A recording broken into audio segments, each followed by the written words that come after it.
The storm hit suddenly, like a freight train of white. Emily Carter, a 32-year-old single mom, lived on the edge of Montana's Bitterroot Mountains. Her husband, a forest ranger, had died 3 winters ago in a rescue mission gone wrong. Since then, it was just her and her son, Noah, and the quiet ache of the woods. That night, the wind howled like a wild animal. Snow buried the old pickup outside. The power had flickered out hours ago, and the only light came from the orange glow of the wood stove. Noah was upstairs, wrapped in blankets, asleep with his dog, Scout. Emily sat by the fire, listening to the storm, when she heard it. A knock. Slow. Heavy. Followed by another. Thud. Thud. Thud. Her first thought was, a tree branch. Then she heard voices. Muffled. Male. Dozens of them. Heart pounding, Emily grabbed the shotgun from above the mantel and went to the door. "Who's there?" she shouted. A rough voice answered, trembling with cold. "Please, we just need shelter." Bikes froze over. "We'll pay, ma'am. We're not here for trouble." She peeked through the frosted window. What she saw made her breath catch. 25 bikers. All wearing black jackets with a red patch, Iron Dogs MC. Snow clung to their beards, leather cracked from frost. They looked dangerous. Hard. The kind of men who lived on the edge. Emily froze. Every instinct screamed no.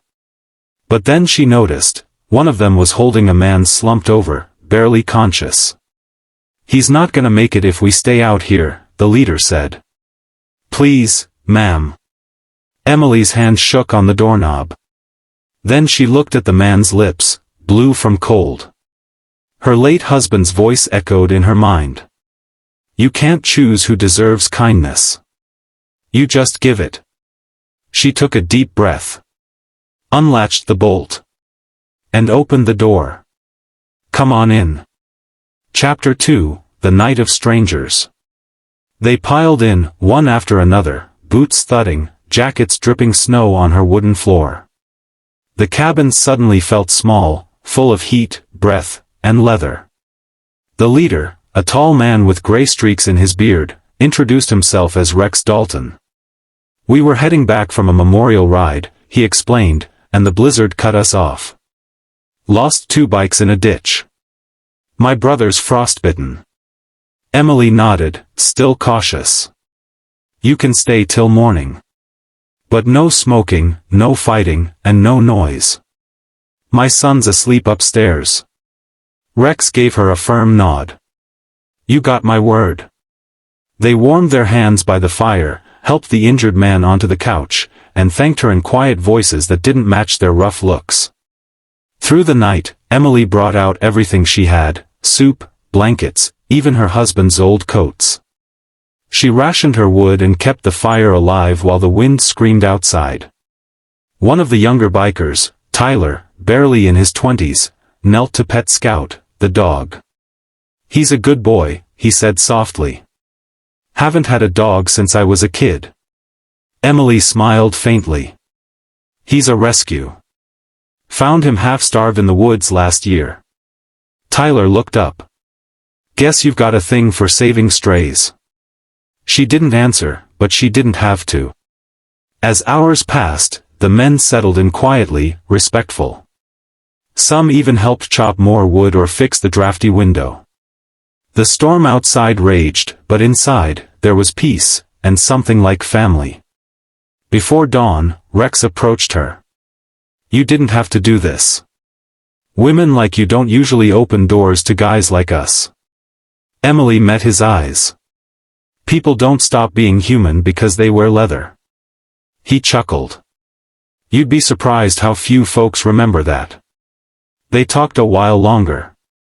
She learned they were a reformed club, veterans and ex-mechanics who left behind a violent chapter years ago. They called themselves the Iron Dogs to honor fallen brothers but lived now to protect abused kids and homeless vets. Emily felt a strange warmth.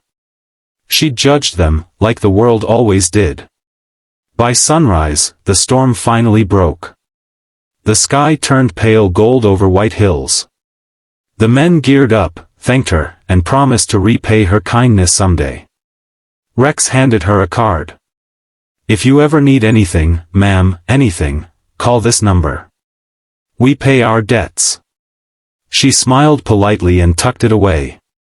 She never thought she'd need it. Chapter 3, the next morning. When Emily woke, the cabin was quiet again.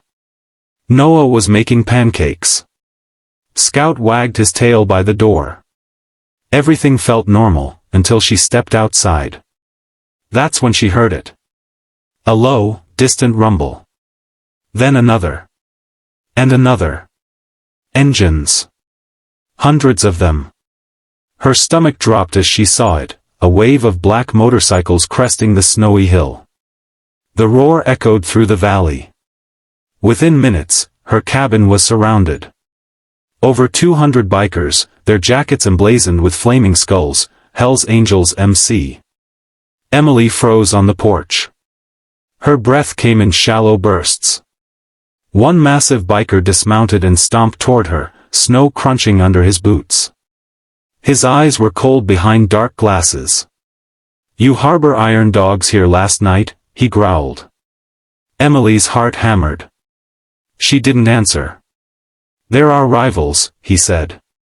"They crossed our territory. You helped them, now we settle it." He raised his hand, signaling the others to close in. Emily's voice trembled. "Please, there's a child inside." The man smirked. "Not my problem." Suddenly, from behind the tree lean, another sound thundered through the air. Dozens more engines. Emily turned, and gasped. The iron dogs were back. Rex was at the front, helmet off, jaw clenched, eyes blazing. He pointed straight at the Hell's Angels leader. "Not here, Blaze. This woman saved our lives. You want us, you go through me." The air crackled with tension. Engines idled, snow blew across the field, and Emily stood frozen between two armies of steel and fury. Then, unexpectedly, Rex turned to her. "Emily, go inside. This ain't your fight." But she shook her head. "I gave you shelter. That makes it my fight too." The two gangs stared each other down, until a voice from the crowd shouted. "She saved one of ours before, the kid from the ridge." Emily blinked. "What?" From the Angels' ranks, a younger man stepped forward, limping, scarred. 3 years ago, my bike crashed near the river. You pulled me out. Gave me soup and a blanket. I never forgot your face." Emily remembered him. Barely. Just a broken man she helped once and never saw again. He turned to his leader. "Blaze, she's not our enemy." The silence that followed was unbearable. Then Blaze lowered his arm. Engines started again. "You got lucky today, lady," he said. "But looks like you've got friends in strange places." One by one, the Angels rode off, their roar fading into the mountains. Rex walked up to her, snow still falling around them. "Guess kindness travels fast," he said quietly. "Even through enemy lines." She smiled, exhausted, trembling, but alive. Maybe kindness is the only thing that does. He reached into his jacket, pulled out an envelope, and handed it to her. "From the dogs. For the firewood, food, and heart. You kept 25 men alive last night." Inside was $5,000 in cash. Emily's eyes filled with tears. "I can't." Rex cut her off. "You already did more than most ever would. Now let us return the favor." He saluted her, mounted his bike, and with a thunder of engines, the iron dogs disappeared into the white horizon. Emily stood there, clutching the envelope, snow falling softly around her cabin, a small miracle buried in the silence of winter.